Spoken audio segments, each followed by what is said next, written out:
สบายดีจ้าสบายดีพี่น้องสบายดีสุขุสุขคนจะสวัสดีตอนเช้านะจ๊ะที่บ้านสวนของเฮาพี่น้องเต็มไปด้วยต้นไม้สีเขียวเต็มไปด้วยต้นไม้สีเขียวเอาสิไปดำนาซอยอัมมาลาพี่น้องป้าบงลงต้นไม้ข่อย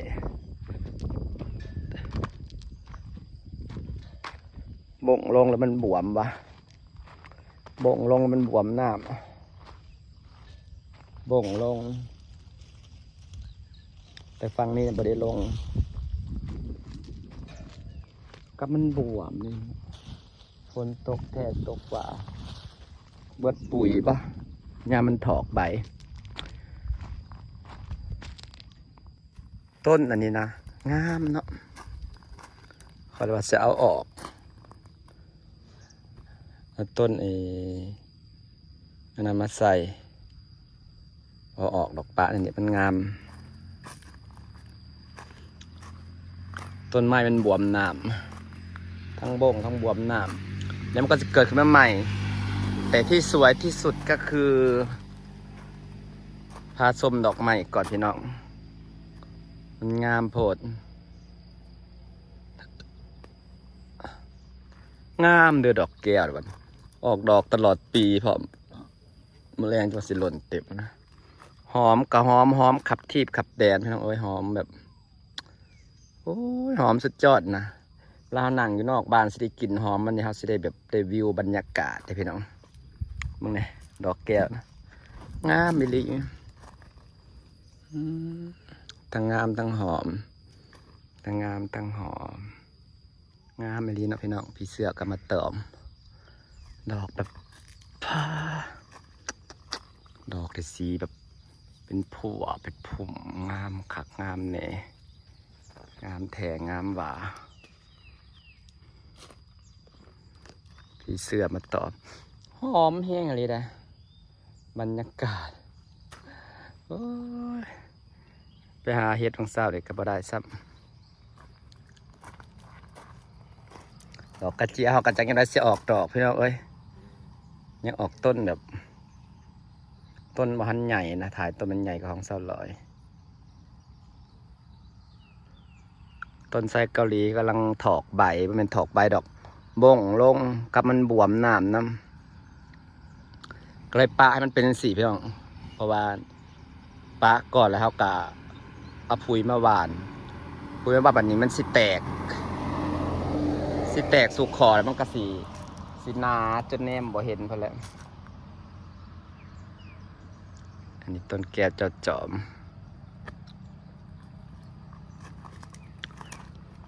มันตรวจเบื้องต้นใหม่ก็นึกว่าบ่งลงหรือเปล่า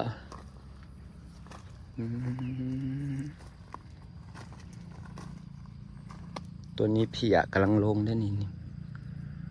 สาวพงโรยมาโรยก่อนแมลงดอกกระเจียวนะกำลังงามพี่น้องแถมนางนะปลูกหนาพร้อมจ้ะนี่กำลังงามงามแหงแบบงามแหงต้นไม้นี่ก็งามปีนี้เราจะทำให้มันใหญ่เวลามันออกก็มันสิงามแล้วเด้อนางเอายังเป็นหมากนางกระเด็ดหมากออกไปแล้วบริเด็ดหมากแล้วต้นใบใหญ่แล้วเราจะพาไปเบิ่งทุเรียนคลองใส่ไก่แต่ปลาให้มันเจือดลงให้ปลามันสลายอย่างสันละพี่น้องตกหนาแรงจึงเวิดหนาฝนก่อนมันบวมน้ำเวิดหนาฝนจังสีต้นดอกกระเจียวงามหมดเลยเบิดหนาฝนจังสีแปลงก่ออิฐเสร็จเลยจ้ะหาเงินก่อนนี่พี่น้องต้นทุเรียนกาเริ่มแตกยอดแล้วถ้าเบิ่งว่าจะเป็นอะไรเริ่มแตกยอด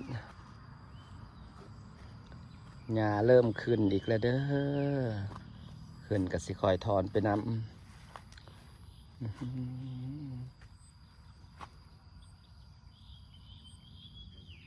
คลองเสกไก่คอยเริ่มเลขเก่าเริ่มสไลด์แล้วพี่น้องกระซังมันบอกไปสู้ดอกปลามันอยู่ในนั้นแหละตกแรงจังแปลงมันเกิดสาเหตุจากยังกระบรูเท่าที่รู้หญ้าเราเขียวหมดแล้วหญ้าที่ปลูกได้นี่จะสิมาตัดให้มันเขียวเป็นแผ่นงามต้นมะกระทันก็ใหญ่เลยพี่น้องป้าดอกกระเจียวขวัญเนี่ยกำลังงามถามันออกดอกถาส้มมันออกดอกพี่น้องกำลังแบบถาส้มมันออกดอกหอดพูต้นมะพร้าวก็งามเลยต้นมะพร้าวก็สวยต้นดอกกระเจียวกำลังงามฝั่งนี้ยังไม่ได้ใส่เฟืองซ้ำแต่มะกระทันปีนี้บริตอนบอกดอกวะออกแต่ต้นสัตว์วงดอกก็บออกหมากก็บออกปลายเป็นต้นใหญ่แต่ปดตัวนี้ฝนตกสมือหลายพี่น้องเอ้ยหมากกระทันข่อยเมนเลย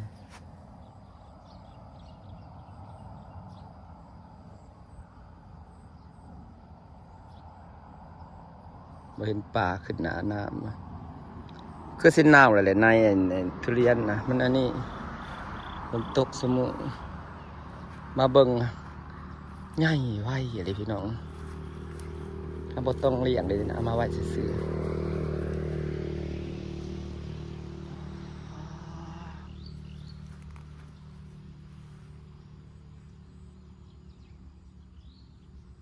มันกำลังเล่งเห็ดหั่งนี่ปกติมันสิบ่ออกมาเนี่ยมันออกมาเล่งเห็ดหั่งเด้คือสีใหญ่แห้ง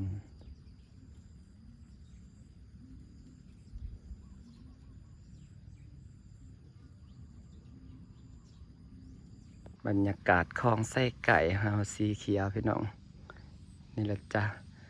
ป้าก็สิไปดำหน้าซอยอมราก่อนเด้อจ้าพี่น้องจ้าตอนนี้ก็8 โมงสิ9 โมงแล้วเพื่อขับรถไปอีกจะพอพี่อย่าลงเลยบนจากนี้ก็ได้เอาพงโรยมาโรยกัน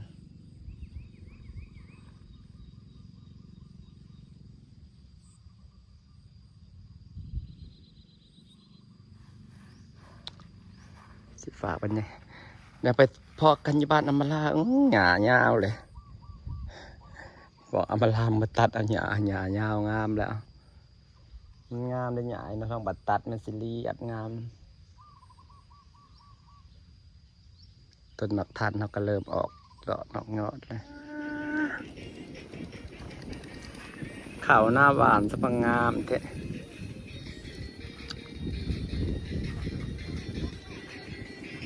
ยิบเขาหน้าหวานงามแท้งามบ่า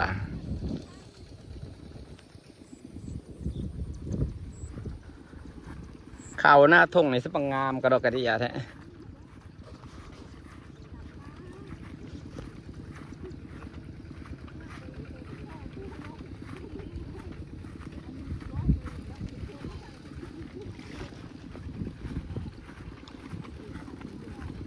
เราไปหาเห็ดปะ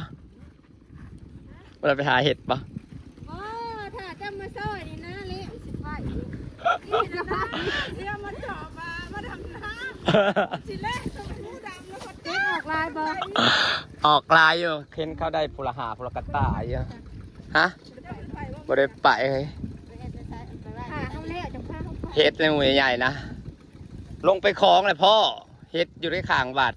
หมู่เดียวนะ6 โล5 โลครึ่งเห็ดนะโพดจักสิเก็บเด้อได้ได้จุ่มนะโลป่ายที่เรียนมิตรบานมันบ่แม่นมันบานดอกมันเปื่อยน้ำแบบว่ามันบานน้ำฝนห้ำมันนะเห็ดแต่มันก็ถือกรุ๊ปมันแหละป้าผลบ่ห้ำนะสัมสิงาม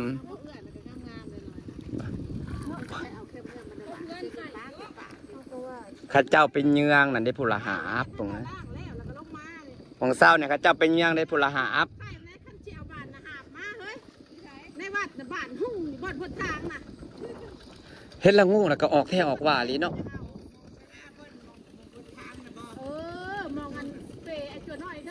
ฮ็ดอะไรบ้านหุ้มที่ข้าวที่เรื่อง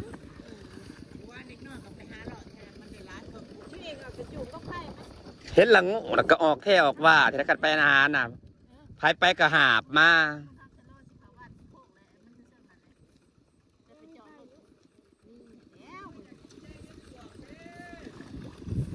เห็ดปวกกินบ่เบิด เห็ดปวกหมู่เดียว5 โลเสร็จมาเก็บม่วนบ้านเมืองกะสิโฮเฮวเก็บกระเปื่อยกะสิโฮแห้งก็อยู่ข้างเฮือนกะเจ้ากระโต๊ะข้างเฮือนกระโต๊ะทางเลยได้ข้างเฮือนข้างแก้วัดนะเสียห้องดังกระย่านคนได้ยินกะคอยงอมๆอยู่กระโต๊ะเฮือนคนเลยข้างวัดหนทางเลยขาวที่ไปยายไปปลูกเฮ็ด5 โลเฮ้ยมันบ่เป็นนิดหน่อยโอ้ยเกิดมาบ่เคยพ่อเฮ็ดหมูใหญ่ปานนี้